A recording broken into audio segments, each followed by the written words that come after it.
United Shades of Gray.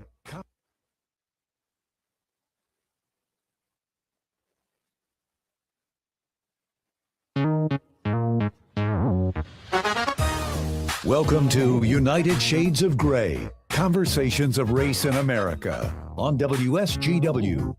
Now, here is your host, Kareem Bowen. Good afternoon, ladies and gentlemen. Welcome to another edition of United Shades of Gray, Conversations of Race in America. We certainly want to thank you for continually listening. Your listenership is so vitally important to us. It's why we do what we do. We certainly want to give a shout out to everybody who continually listens to us here on WSGW.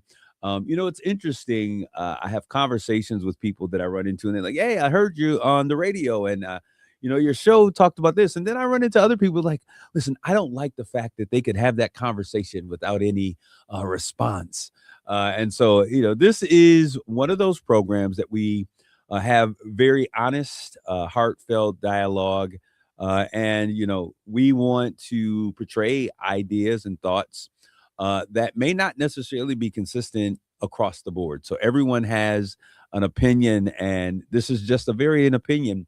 And so it's important for us to have those out there so that when we live, we have something that we can gauge our conversations and how we think by them. If we always only listen to those who are just like us, who think just like us, and we operate in silos, then we don't really get the benefit of why we are all so diverse in our background. So if you're watching via social media, you will see that there's another mug in the camera with us. That is Larry Rodarte, one of my compadres from over at Mi Gente Online.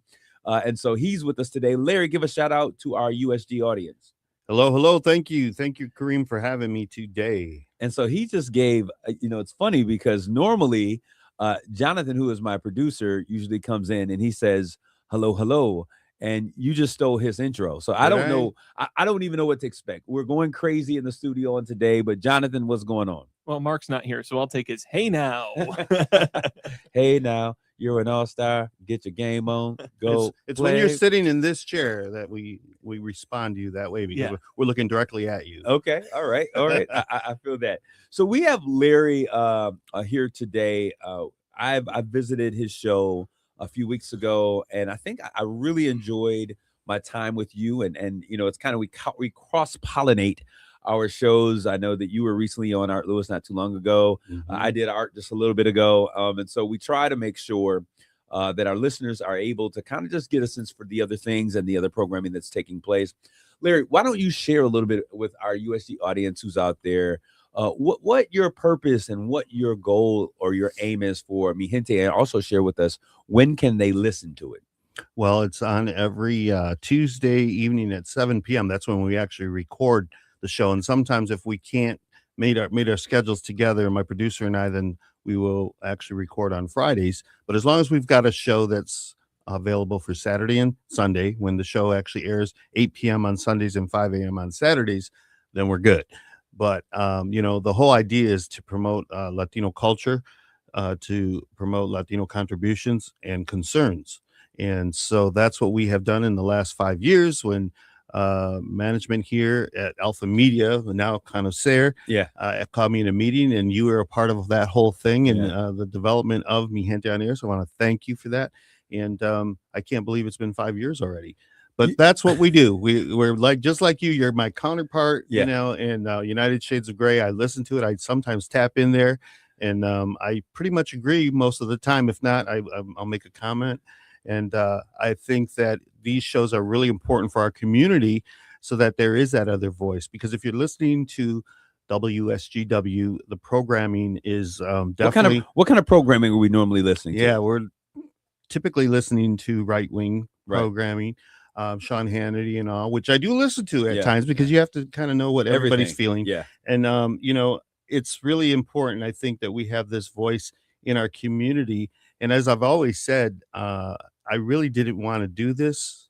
I was already kind of looking at my retirement years or whatever, and I was doing the magazine. I'm selling, tacos on the side as well as a food truck. Yes. Yeah, patitos. But I knew that we had to have a voice at the table as Latinos in our community, in our greater community.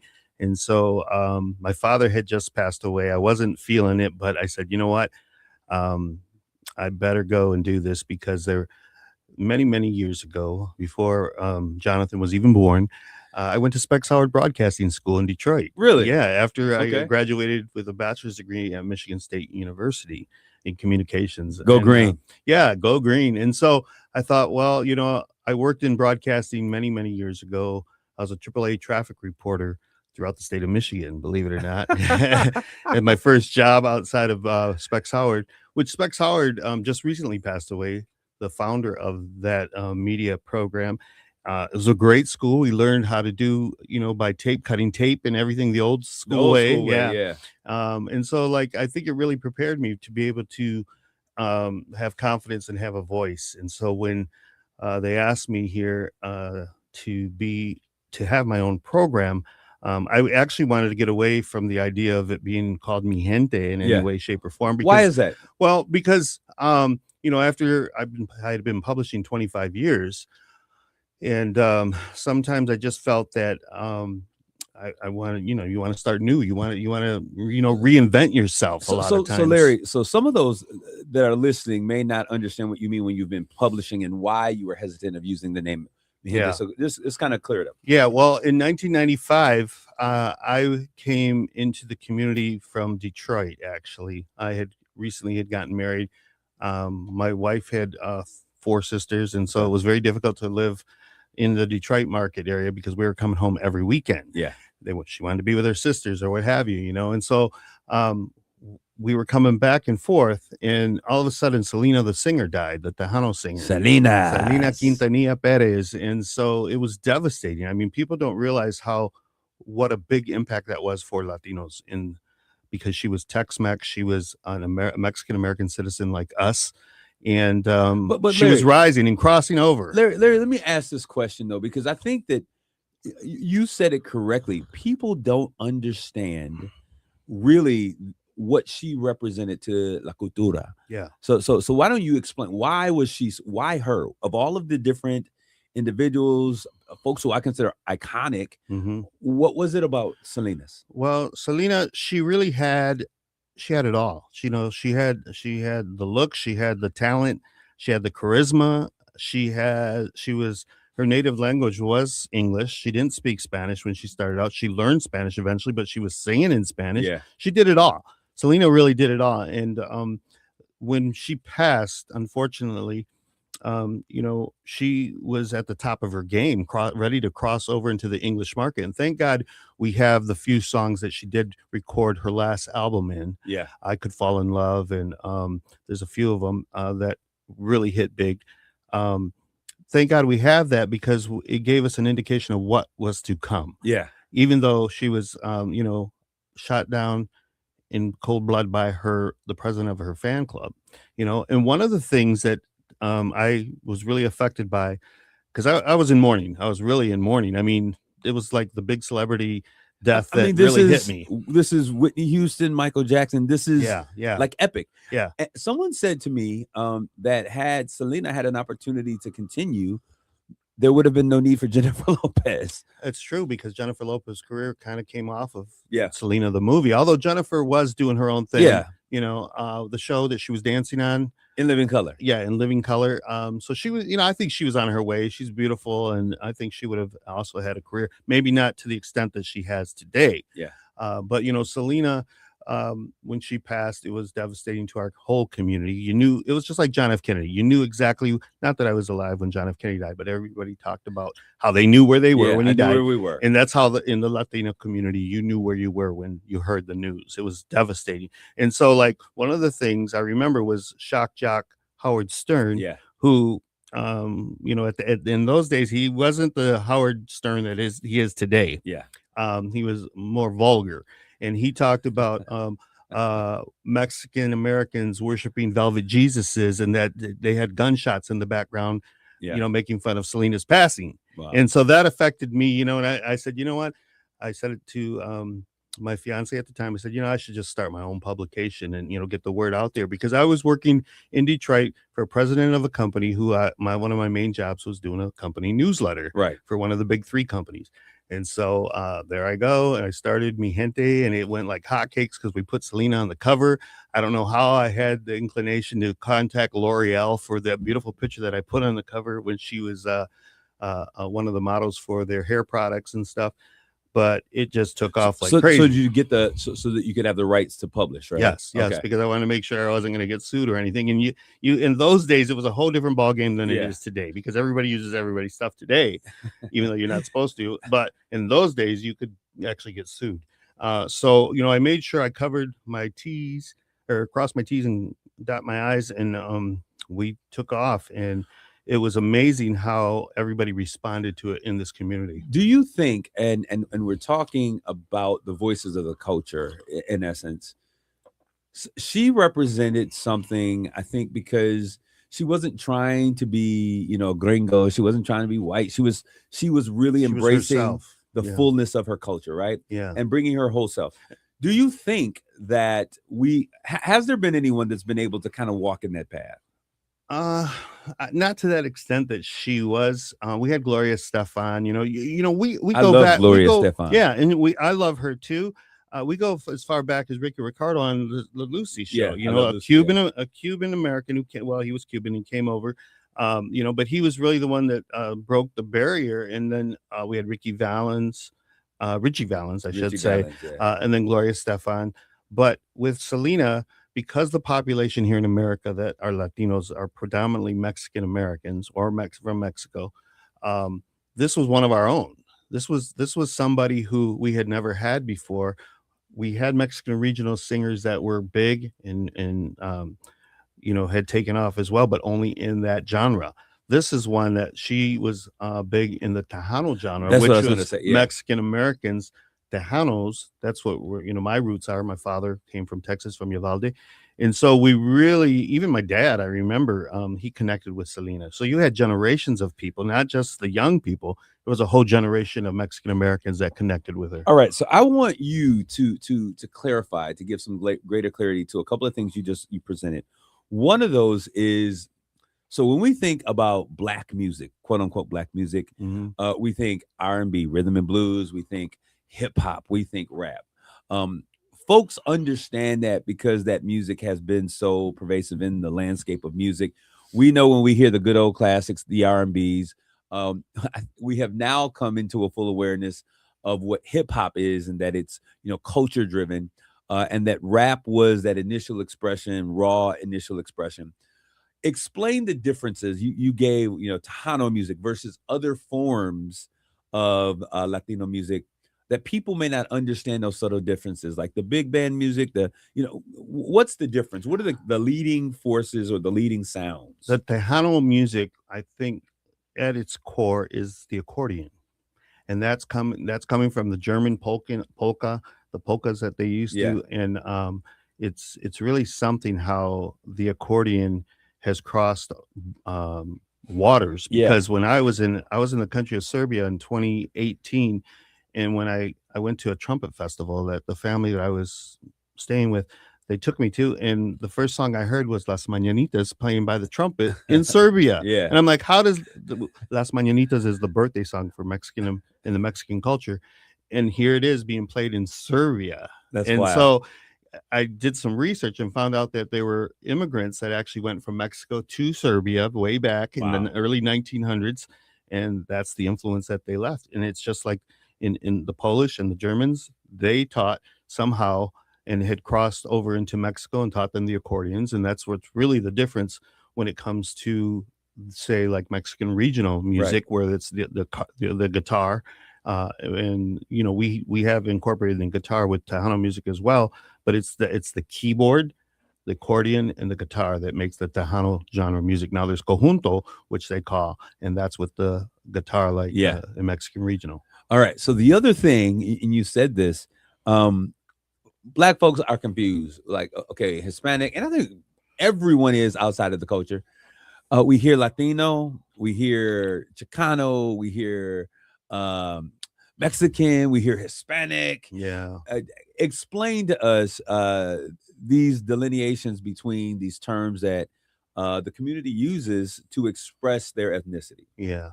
It's difficult because every few years there comes a new term that they coin, like Latinx. Like all of a sudden, African Americans and Afro Americans, and Yeah. that, now we're just I get it. It's Yeah. very similar. Well, I want you to know that myself, I consider myself Mexican American. Okay. Okay.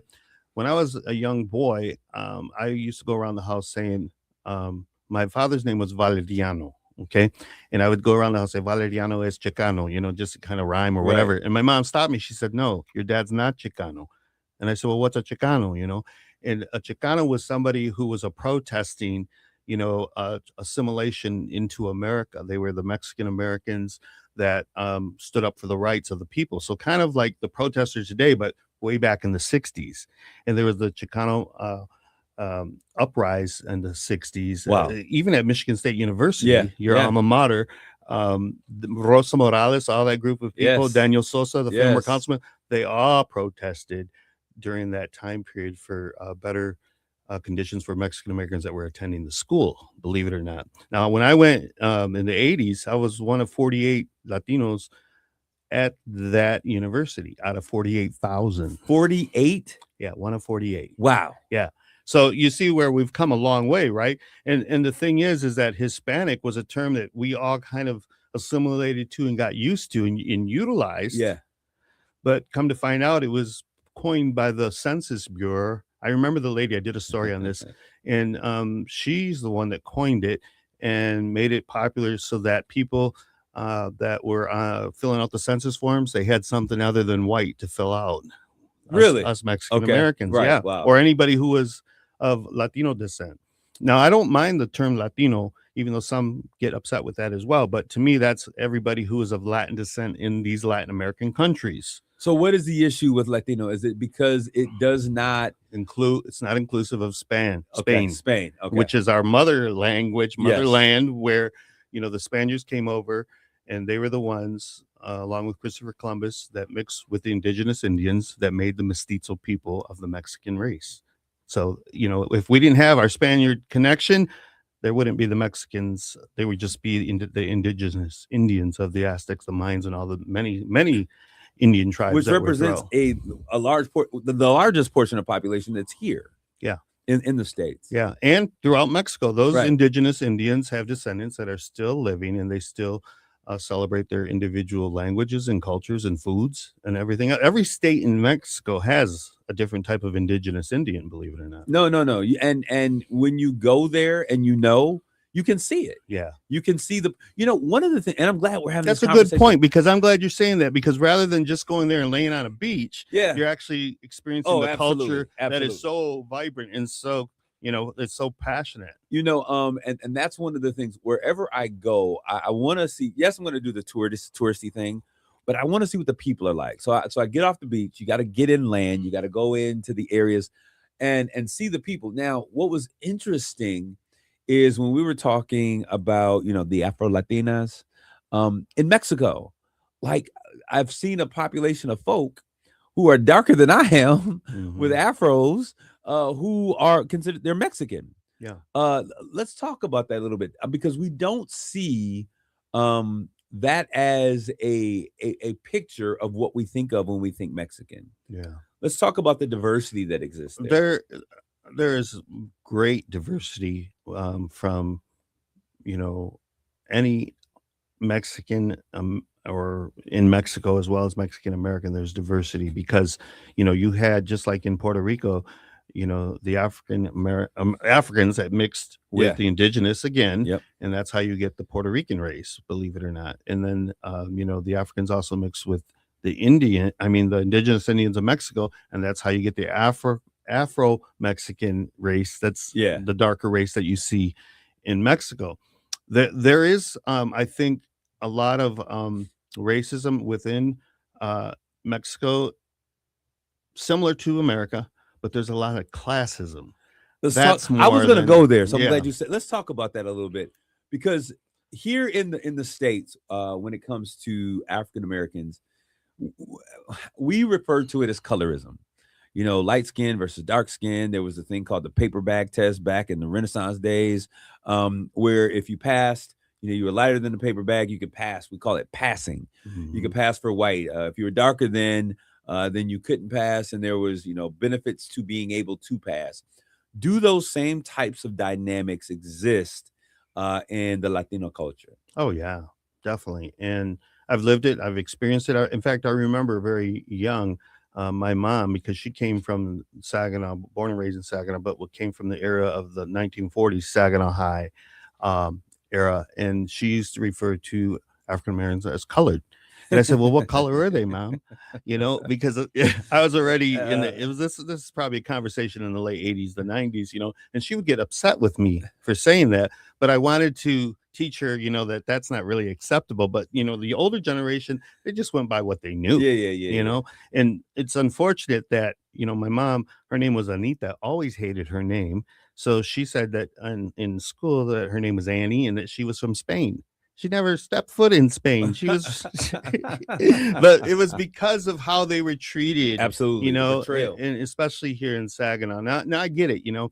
We come from different lands or whatever. We're all supposed to assimilate or whatever, and that's how we were indoctrinated. I think in schools. I went to Bridgeport, Thomas White Elementary. I always heard about Dick and Jane, never about any other culture or whatever. And so I realize now how our history has been kind of erased. When we talk about the Alamo, I was just recently there in December.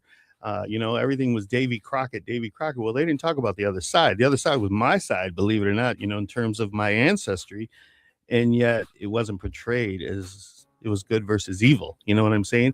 And so, that's a concern. But anyways, I hope that I bring a clear definition of my culture to your show.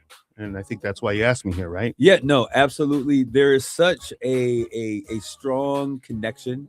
We always refer to it as the Black and Brown Coalition. And I think that these conversations are so vitally important because as strong as we have been in terms of how we've walked together, there are so many subtleties that we don't even understand about one another. Right. We're going to take a quick commercial break, and we'll be back after this break with more United Shades of Gray with Larry Rodarte.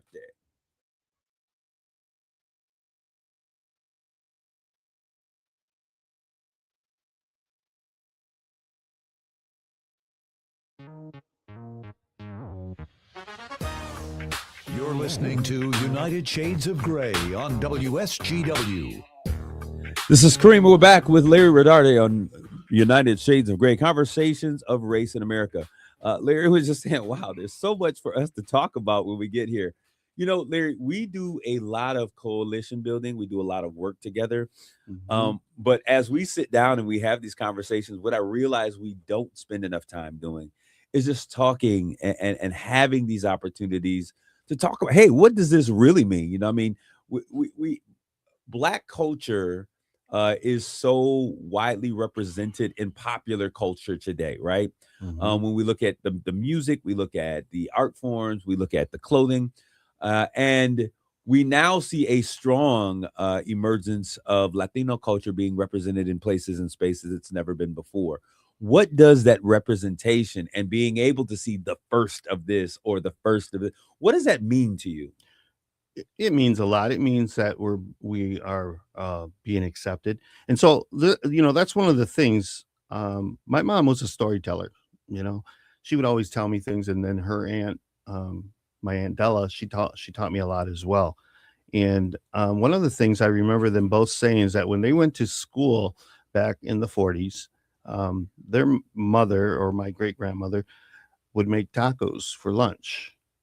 And they couldn't eat with the rest of the kids, not because they couldn't, but they didn't want to because they were embarrassed by their food. So they would go around the back and they would eat their tacos, and so that they weren't laughed at or whatever while kids were eating peanut butter sandwiches in school. And so that's where they came from, in that regard. And so, like I said, my mother, she was ashamed of her name. She said she was from Spain. That assimilation that was taking place, basically blacked out culture of ours, whereas nowadays we celebrate it in a much bigger way. And I want to regress a little bit in regards to Selena. Right.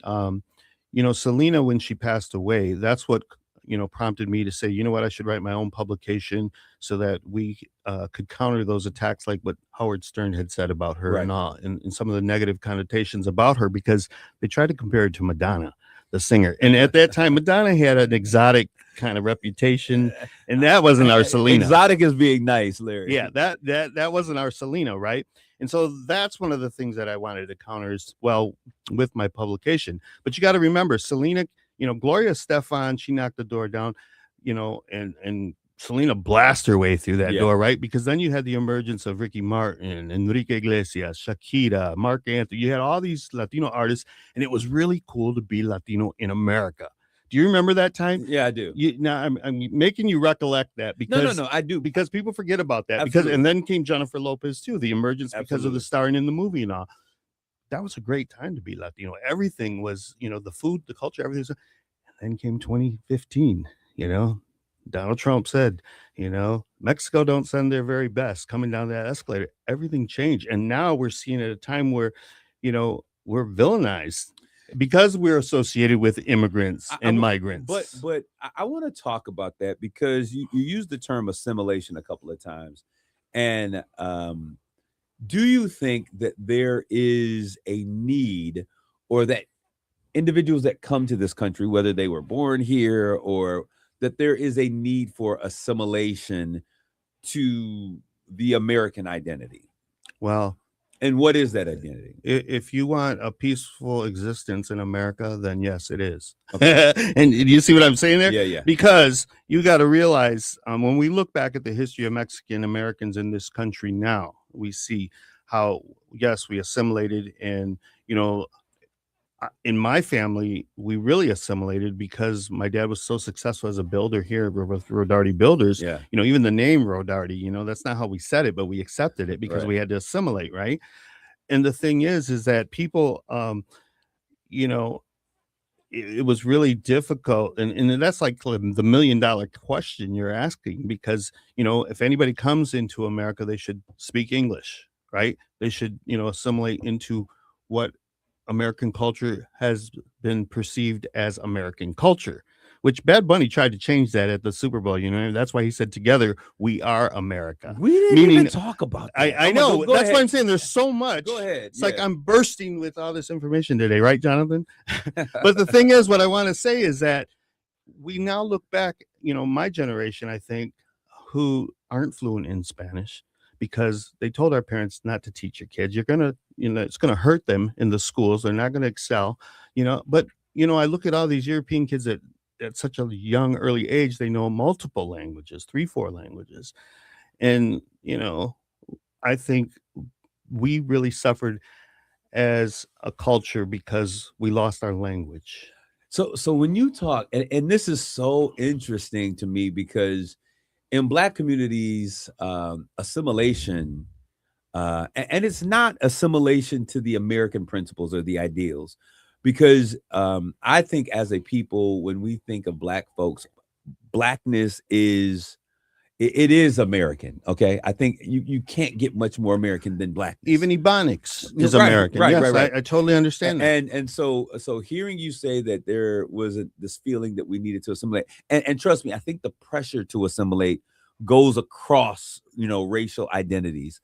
But do you think that there is a greater push or burden on Latinos to assimilate because of their connection to the border? I think there is in some instances where you have people who are really upset because if they hear Spanish in their surroundings, they get upset. Speak English. You're in America. When, again, that's what Bad Bunny was trying to say. Mexico is America. I had exchange students from Mexico, 2 of them, right? They lived with me for the exchange year. Right. They would get mad every time I referred to the United States as America. We know it as America, as Americans, right? But it was offensive to them because they consider themselves American. Yeah, we're not the only Americans. Yeah, and it's not just Mexico and the United States. It's the whole continent, And I remember when Pope John Paul II came and he visited Mexico City, and there's a great affinity to the Catholicism in Mexico, of course, and that's why he went. But he deemed it the Our Lady of the Americas, meaning Our Lady of Guadalupe, because she represents all of the continent in America. Although she is, the affinity to her specifically because the apparition happened in Mexico City, present day Mexico City, but she is Our Lady of the Americas. and people don't understand that. And, but I think Bad Bunny was like one of the first on a national stage, such a big platform, to come out and say that. And people are still confused about it. Together we are. That's why he ran it off all those different countries at the end of his show, remember? Yeah, no, and then he included Canada. Absolutely. And Mexico and the United States. Well, I think it was so exciting to me just to be able to see such diversity on TV. Yeah. I like it. It's funny because if you remember last year for the Super Bowl, it was Kendrick Lamar. Yeah. And Kendrick, when he got done, people were like, what happened? They not like us. I didn't get they it. not like us. But this is the crazy thing about it is that he was speaking English, but there is such a chasm between the Black experience and Black culture and mainstream American culture, and we speak the same language. Now, Mr. Bad Bunny, he took it to a whole new level. He says, I'm not speaking one stitch of English. Yeah, I'm going to do the entire show in Spanish. But what their kindredness is that after the show, people had to go back and they had to tune in and to talk with those people who were aware and spoke the language to decipher it. With Kendrick Lamar, people who you understood. mean with Bad Bunny? With both of them, because with Kendrick Lamar, he was speaking English, but the language and the messaging was it was another language that America didn't understand, even though what he was talking about were key episodes in America. Bad Bunny changed his language, and the same thing had to happen. There had to be people who understood it, that could decipher it. And when I think about that, what is the message that you say? And you kind of alluded to it, but let's go deeper. What was the theme that Bad Bunny was really trying to say in this climate where being Latino is scandalized? What was he trying to convey to white America about his ethnicity and his American roots and what it meant for him to be Puerto Rican and American? Because Puerto Ricans are Americans.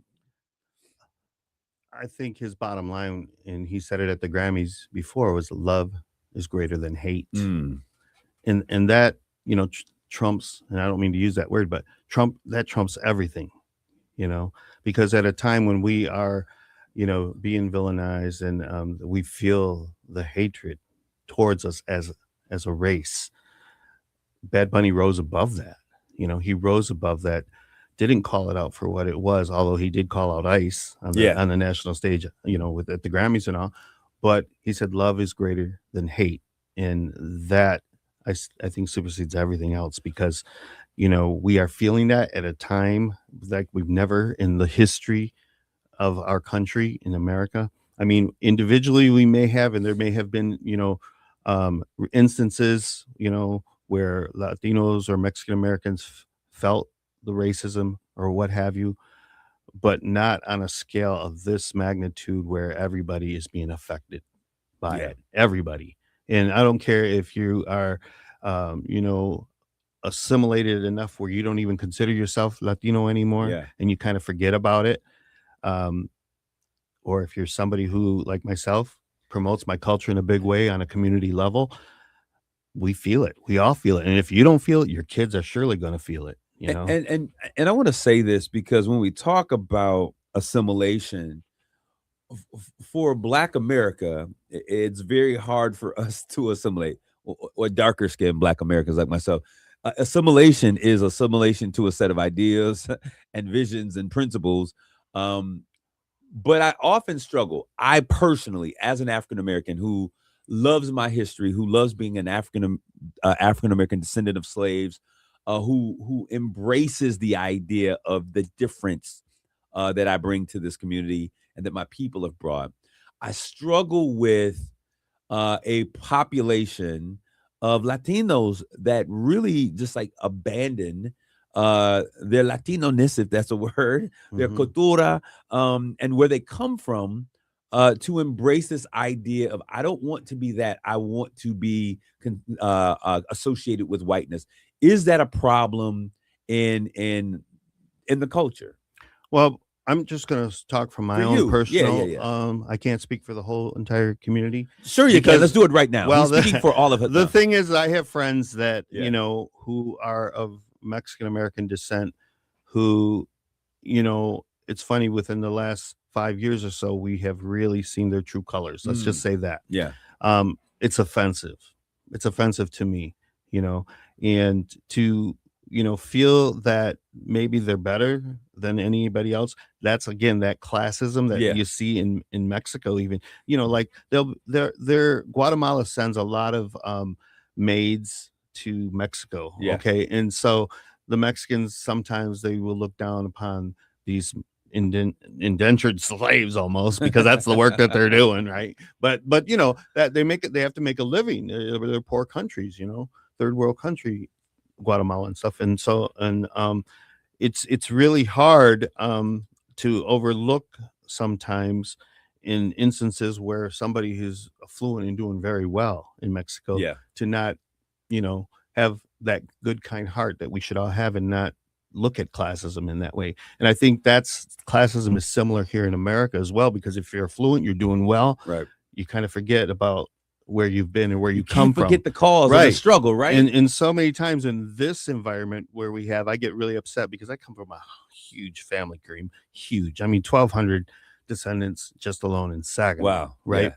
And when you have, and of course you're going to have a diversity of people throughout, but when you have some that just totally forget that just 1 or 2 generations away.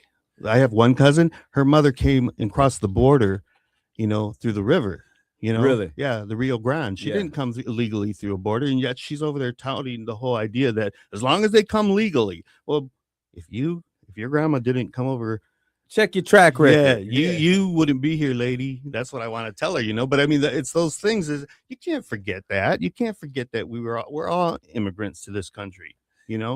We all are, and it's just, that's the thing is, I feel like it's part of that classism. Like, well, we have to assimilate as Americans, and that doesn't mean that you forget about your culture or your heritage. At because in our Latino cultures, our heritage is beautiful. And anybody who goes down to Mexico and sees it, like you said, you have the beauty of, and it's a whole different world, right? It's a whole different world. But the colors, the vibrancies, the dress of, folkloric dancers, and the food, is really, in 5 years ago, and I'm going to say this, tacos took a whole different meaning here in Saginaw. Man, Saginaw is the taco capital of the world. I promise you. Well, the thing is if you go down, 5 years ago, maybe a little bit longer now, maybe 7, if you go down to Southwest Detroit, that's where you can find the real authentic tacos. Because you've got Mexican immigrants that are opening up business or whatever, and they're thriving. They were thriving down there. I don't know so much now, a lot of them are scared, but they would actually have the taco that was the real taco, that didn't have cheese, it didn't have lettuce, it had more of the cilantro, the onions, the carne asada, those which really makes good. The food taste so much better. Yeah. You have to realize that Saginaw looked at a taco as a hard shell taco. They used the Vargas tortilla, the taco bread. They fried it up. That's what it's called, taco bread. And so they looked at it when you ordered a taco, that's what they expected. I went through that change because I was selling food at the time, and we are now, we do sell our carnita tacos, which are more the Mexican style with not the American cheese or lettuce, but we also have our Tex-Mex taco, which is the potito, which has the lettuce, cheese, and tomato. I love the potito. Right. And so, but that's a big shift in culture for our community of Saginaw, because we are now closer to, making those more authentic tacos. Very few do I see on food trucks, like in the summer and that, where they're selling those hard shell tacos. There was a yellow truck, though, that was out there that you could go and get some real good Mexican food. Really? What was the name of it? Man, what was the name of that? But no, I pulled up on you one time. You said, hey, I'm going to be over here. I think it was on South Michigan or North Michigan. And you say, hey, I'm pulling up over here. And I think it's like, I'm on my way. It's interesting that, like, when we talk about tacos, and I got a whole taco community that's coming in the stream, but Black folks love tacos. Yeah, they do. I don't. I'm gonna tell you, Larry, I could eat tacos every single day. Give me some wingdings, some fries, and some tacos. That is a month's menu. What does it feel like when you see your culture, when you see your food and your culture and these other things be consumed, be embraced, be taken in and accepted, but yet your people are ostracized. That's hard. That's really hard. And recently there's been some videos that you see on social media where ICE agents went into a restaurant in Minneapolis that was serving Mexican food in a Mexican restaurant, and the owner came out and said, "Are you ICE?" And they denied it. They Wow. denied that they were ICE, but they came from an ICE vehicle because the cameras of the restaurant showed it. And he said it was verified that they were actually ICE agents, and so the whistles started blowing, and they kicked him out of the restaurant. And it made a big impact, and it showed how they have the audacity to still go and do that, knowing what their life job is at the moment. They took that $50,000, right? And they are ICE agents, and yet they're going to go in there and feel that they can just eat the Mexican food. And it hurts to see that, because Well, I think it's hypocritical. yeah, it is. And the thing is, though, is that we want everybody to love our food, and they do, for the most part. And in the wave of the adoration for the food, Mexican food in general, over the last 10 years is huge. Because Yeah. if you remember, when we talk about those tacos like that, the Saginaw taco was the hard shell taco. That's kind of what Taco Bell was selling. Yeah. And now Yeah. people who know good Mexican food, they're not going to Taco No, Bell you ain't hitting Taco anymore, Bell, not for real food, Yeah, yeah. yeah. So, I mean, you might go on a late night when you're drunk, but no, Mexican food it's such a part of our culture. And so, people who are against, immigrants or migrants in this country, they need to, question whether they may be perceived as doing, like you say, being hypocritical in that instance at all. What do you think is you, Larry? What do you see as one of the misconceptions about the Latino community that you think white America just doesn't understand or doesn't get it right? Is there something out there that you think? I think everything is pretty much out there. Okay. We've our passion, our love for family, having huge families, and the music. It's such a big part of our lives. And there's all these little things that we kind of do that we took for granted and didn't necessarily understand that they may not have celebrated, like loteria, which Yeah. is Mexican bingo, Yeah. or quinceañeras. It's just a part of our life that we've always known. And yet, when I went to college at Michigan State University, there was things that I said that I didn't realize that they didn't understand, because it was the Mexican word for Yeah, that. Like I right. say secador, that's a towel. It's Yeah. just something as simple as a paper towel. And so, I think that everybody in our country, diversity is a plus. And when you experience other people's cultures, you grow as a human being, as a person. And that's why I love going to Europe when I do. Like, I go to Italy or Spain, and I experience that, because it's a whole different world, like you say, like in Mexico. And I feel like I grow as a person every time I do experience a different culture. All right. I want you to give us all, and myself and these listeners that are out there, give us something that we can say to honor the Latino community. Give it to us in Spanish. A little phrase of something that you can say that when we share that, or when we say that, it brings honor to the Latino culture. Viva Mexico. That's what you're gonna give us. That sums it all up, because that incorporates the culture, the food, the music, everything. So Viva Mexico. That's what they, said in many times in battle or what have you. Was Viva Mexico. Viva Mexico. Long live Mexico. Pretty much. All right. So I certainly want to thank you, Larry, for coming in. You said it best. This conversation, this collaboration that we're having between the Black and the brown communities has been a bedrock of support that we have been able to really make great things happen, including knocking down the doors here at WSGW. And thank you to everyone who's played a part of that. But I just want to say, in your words, not mine, Viva Mexico. Long live Mexico. We thank you guys for tuning in this week. God bless you all. Thanks for having me. Grace and peace.